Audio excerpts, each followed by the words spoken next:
What's going on, everybody? It is your boy Dylan Matthews back at it again with another hometown take. And how about those Atlanta Hawks stealing game one on the road against the #1 seed in the East, Philadelphia 76ers? Let's go! Let's go, Hawks! Stealing game one, just like they did in round one. We'll do it again in round two. Give us game one on the road in Philly. We got home court advantage again. Let's go, Hawks. That's what I'm talking about. Trae Young, Ice Trae the gang. Ice Trae the gang coming through again. 35 points, 10 assists, double-double again, averaging 33 points on the road in the playoffs. I see you, Ice Trae. Y'all better stop sleeping on my mans. I know y'all woke now if y'all wasn't woke before. Let's go. New York wasn't a fluke. We do that anywhere. We take our game anywhere. Our game travels. Ice Trae. Trae Young, 35 points, 10 assists, hit 4 threes. How about Bogey Bogdanovic and John Collins, 21 points apiece. John Collins hitting 3 threes. Bogey Bogdanovic, 5 threes. Let's go. Kevin Huerter off the bench. Give us 15, Red Velvet. 15 points off the bench. 3 of 6 from 3. Clint Capella, another double-double. That's what we do. Danilo Gallinari making some big shots. Gave us 9 points. Lou Will hit some big shots. Gave us 8 points. Shot 51% from the field. 42% from 3. Let's get it. We started dusting them boys. Show y'all what we could really do. We went up by as much as 30 now. Whew. It got close at the end. I was scared at the end. I ain't gonna lie to y'all. I was scared at the end. But the Hawks did their thing, held on. Trae Young threw a nice alley-oop for the dagger. It was an and 1-2 to John Collins. Way to end the game. Joel Embiid with a silly clear path foul at the end that really helped seal the game as well. I don't know if he thought John Collins could make free throws, but John Collins make free throws. He ain't Ben Simmons. He can make free throws now. So John Collins icing free throws. Bogey Bogdanovic right before this clear path foul, he hit a big 3 to put the Hawks back up 6. Then, like I said, Joel Embiid, clear path foul on John Collins. John Collins knocking down 2 free throws. Then we got the alley-oop from Ice Trae Young to John Collins for the 3-point play, and that iced it, made some free throws. Hawks win 128 to 124. I'm about to keep breaking it down and let you know how the rest of the series could possibly play out now that the Atlanta Hawks have stolen game one on the road. Let's go!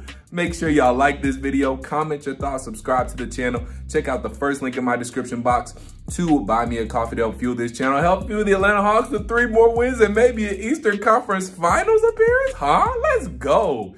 And then also check out the second link in my description box to subscribe to the Tough Calls podcast with me and girl Symone with the Sports. We're going live tonight, by the way, 8:30. Don't miss it. But subscribe to the Tough Calls podcast. Search either Tough Calls in either Apple Podcasts, Spotify, or wherever you get your podcasts. And check out the good content, like I said, talking to your favorite former and current athletes, hosts, anchors, reporters, analysts, coaches, all that good stuff. So check out the link in my description box or just search Tough Calls. You'll see the logo. But let's go, Hawks, with the dub game one. Let's get it. Yes, sir. That's how we do. Great win by the Hawks. Got out to that big lead.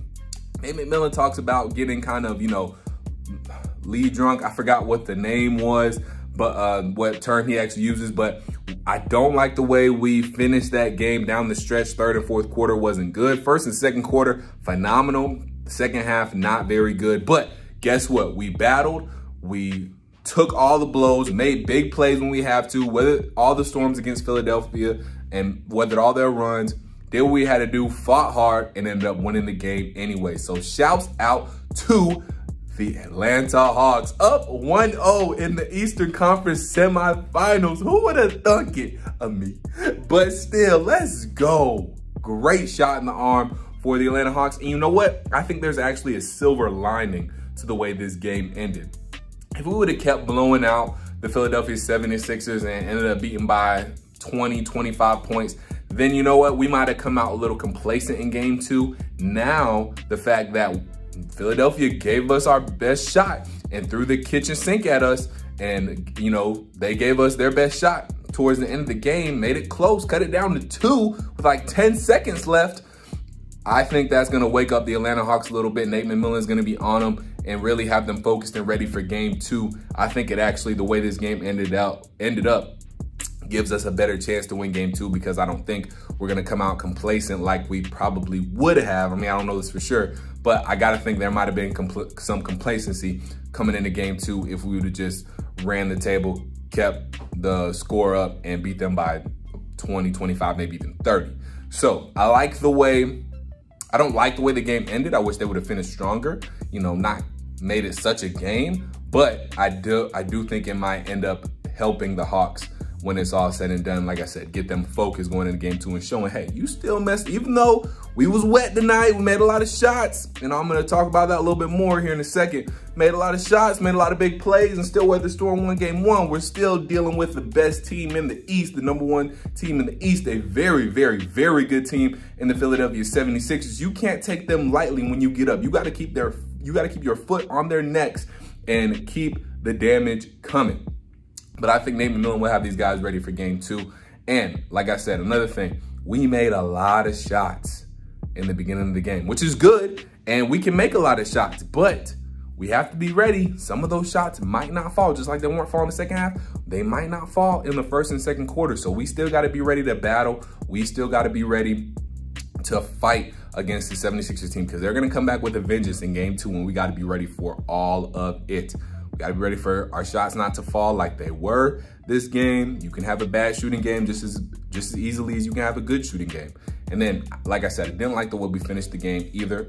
Like I said, I'm not bashing on the Hawks at all. Great win, great fight to keep the 76ers at bay and win game 1. But just got to be ready for shots not to fall like they did today, because they weren't falling like they were in the first half, in the second half. So we got to be ready for shots not to fall early on.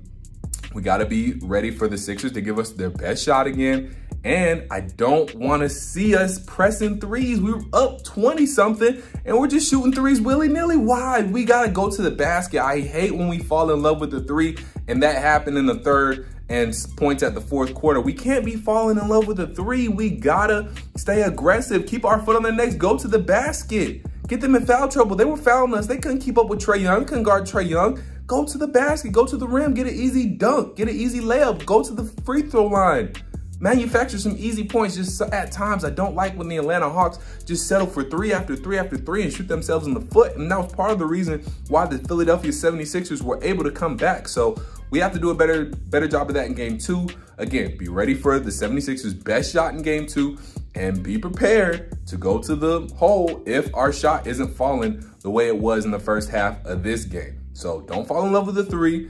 Weather the game 2 storm that is coming from the Philadelphia 76ers. I'm guarantee you that's a good team. They're going to be ready and give us our best shot in game 2. But let's go, though. Still got to celebrate the game 1 victory. Home court advantage now. All we got to do is win at home, and we Gucci.